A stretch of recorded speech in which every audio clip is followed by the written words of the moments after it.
बोलिए शंकर भगवान की जय, गौरा पार्वती मैया की जय।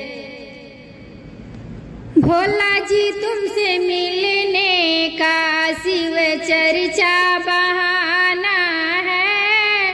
भोला जी तुमसे मिलने का शिव चर्चा बहाना है। भोला तुमसे हमरा तो ये रिश्ता पुराना है। भोला जी तुमसे मिलने को शिव चर्चा बहाना है। भोला जी तुमसे मिलने को कलियों में खोजे हम, फूलों में खोजे हम, कलियों में खोजे हम, फूलों में खोजे हम, बेल के पतैया में, ओ बेल के पतैया में भोला तेरा ठिकाना है। भोला तुमसे मिलने का शिव चर्चा बहाना है। भोला तुमसे मिलने का शिव चर्चा बहाना है। जंगल में खोजे हम, झाड़ी में खोजे हम, जंगल में खोजे हम, झाड़ी में खोजे हम, सृष्टि के कण कण में, ओ सृष्टि के कण कण में भोला तेरा ठिकाना है।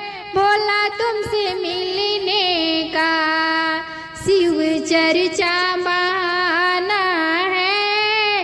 भोला तुमसे हमीरा तो ये रिश्ता पुराना है। भोला जी तुमसे मिलने को गाँव में खोजे हम, शहरों में खोजे हम, गाँव में खोजे हम, शहरों में खोजे हम, पर्वत के शिवाला में, ओ पर्वत के शिवाला में भोला तेरा ठिकाना है। भोला जी तुमसे मिलने को शिव चर्चा बहाना है। भोला जी तुमसे मिलने को शिव चर्चा बहाना है। भोला तुमसे हमरा तो ये रिश्ता पुराना है।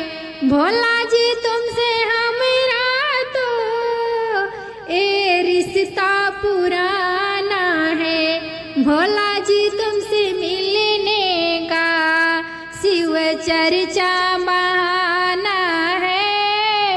भोला जी तुमसे मिलने का शिव चर्चा